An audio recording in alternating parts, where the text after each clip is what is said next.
Students, इस video में हम यूनिट 4 यानी मेमोरी मैनेजमेंट के मोस्ट इंपॉर्टेंट क्वेश्चंस को हम डिस्कस करेंगे यहाँ पे। तो स्टार्ट करते हैं। तो पहला मोस्ट इंपॉर्टेंट क्वेश्चन है हमारा, explain logical address space and physical address space diagrammatically. अब इसको हम दिखाने के लिए क्या करते हैं, लॉजिकल एड्रेस स्पेस क्या है और फिजिकल एड्रेस स्पेस क्या है, इसकी हम डेफिनेशन देते हैं। तो सबसे पहले हम किसको क्या लिखेंगे, the address generated by the CPU is commonly referred to as logical address and it is also known as virtual address and is equal to the size of process. तो लॉजिकल एड्रेस बेसिकली क्या होता है कि process का पूरा size है, CPU तो अपने पूरे प्रोसेस के साइज को मान के चलता है और उसी के हिसाब से आपका लॉजिकल एड्रेस जनरेट करता है। Now, whereas the address seen by the main memory unit, yani RAM, that is the one which is loaded into memory address register of the memory, is commonly referred to as physical address. यानी जो process हमारा secondary memory से main memory में load हुआ, तो वहाँ का जो एड्रेस है हमारा मेन मेमोरी का, that is called physical address. The set of all logical addresses generated by a program is called logical address space, and similarly set of all physical addresses is called physical address space. And there is runtime mapping done from logical address space to physical addresses which is done by a hardware device called memory management unit. तो diagrammatically अगर इसको हम दिखाएंगे तो CPU generate करता है हमारा logical address और मेन मेमोरी में होता है हमारा फिजिकल एड्रेस, और इसको ट्रांसलेट करने के लिए यानी लॉजिकल से फिजिकल में लाने के लिए, मैपिंग करने के लिए हमारा यूज होता है relocatable register. So we can choose many different methods to accomplish such runtime mapping.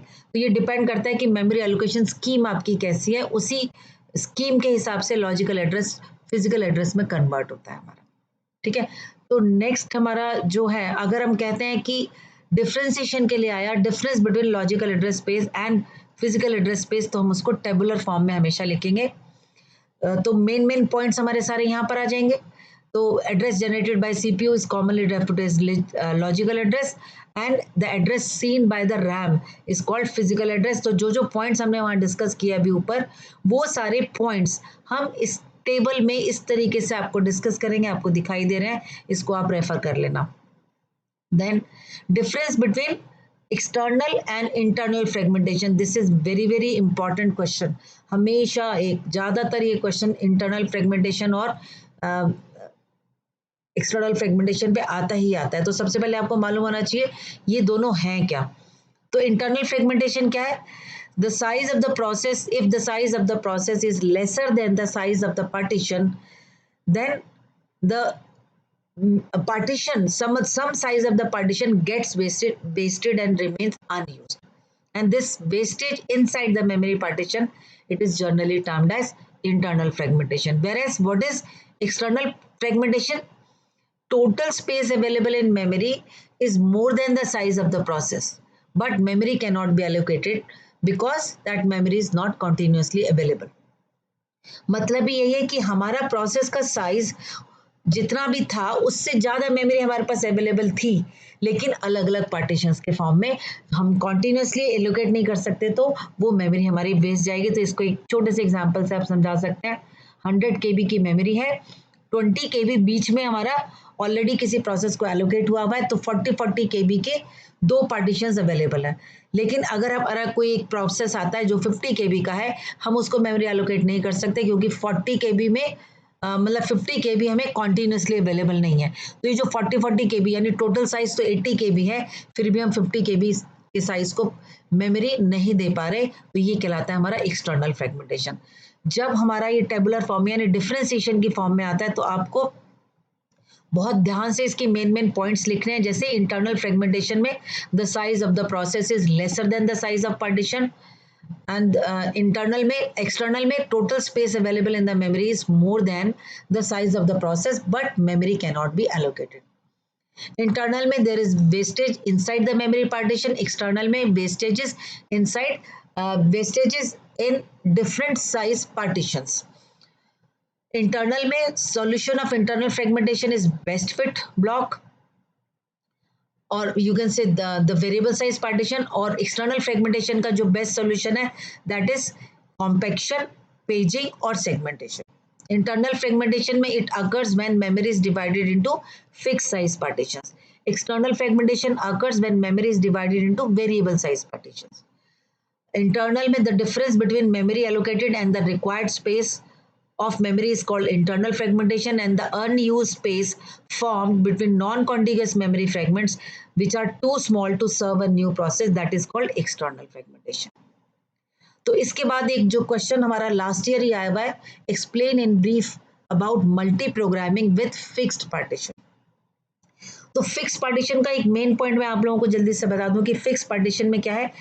Partition का साइज हमारा वेरिएबल हो सकता है, फिक्स भी हो सकता है, वेरिएबल भी हो सकता है, लेकिन फिक्स साइज क्यों कहते हैं कि एक पार्टीशन सिर्फ एक ही प्रोसेस को मिलता है, भले ही उस पार्टीशन में हमारे पास स्पेस आगे अवेलेबल हो, तब भी हम वो किसी दूसरे प्रोसेस को एलोकेट नहीं कर सकते जब तक कि एक प्रोसेस उस पार्टीशन में है. ठीक है. सो we can support multi-programming by dividing the available physical memory into several partitions, each of which may be allocated to a different process. And these partitions may be fixed size or variable size. And the distinct number of partitions, यानी जितने partitions होंगे उतनी ही हमारी degree of multi-programming होगी, means उतने ही हम programs को execute कर पाएंगे एक साथ.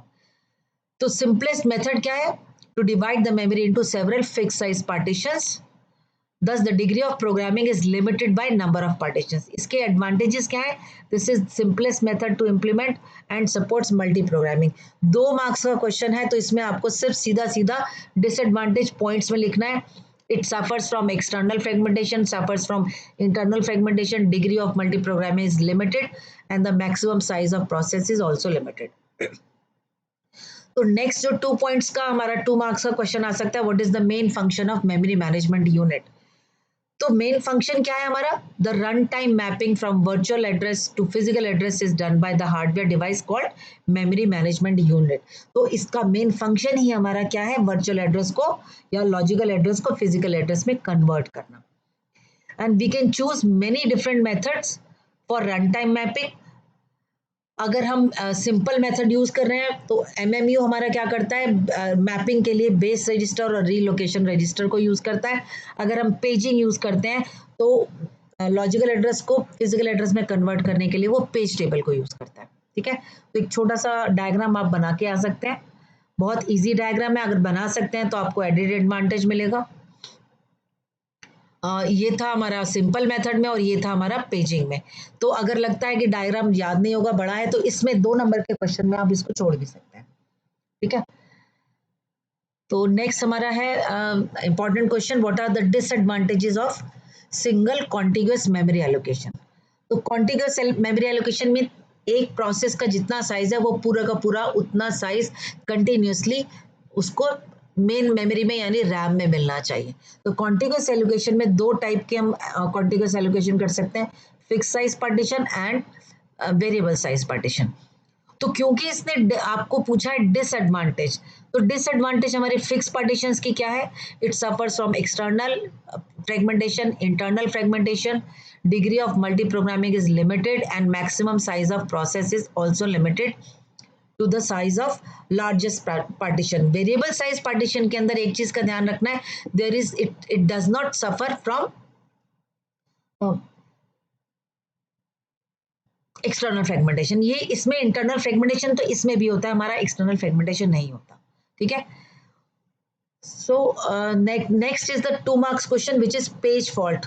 तो ये भी हमारा बहुत बहुत इंपॉर्टेंट क्वेश्चन है. पेज फॉल्ट में मेन चीज क्या है कि पेज फॉल्ट का मतलब क्या है कि अगर डिजायर्ड पेज हमारा मेन मेमोरी में रैम में नहीं मिलता, सीपीयू ने एक लॉजिकल एड्रेस जनरेट किया, वो लॉजिकल एड्रेस को वो मेन मेमोरी में उस पेज को ढूंढेगा, अगर वो पेज नहीं मिलेगा तो वो पेज फॉल्ट होगा. तो नॉर्मली क्योंकि पेज फॉल्ट हम किस में डिस्कस करते हैं? डिमांड पेजिंग स्कीम में. तो वहां पर हम पेज मिल गया तो page hit, otherwise it's a page fault. तो while the process executes and address access pages that are memory resident memory में मिल जाते हैं, then execution proceeds normally. But if the process tries to access a page that was not brought into memory यानी वो main memory में नहीं है, तो वो पेज फॉल्ट कहलाता है. ठीक है.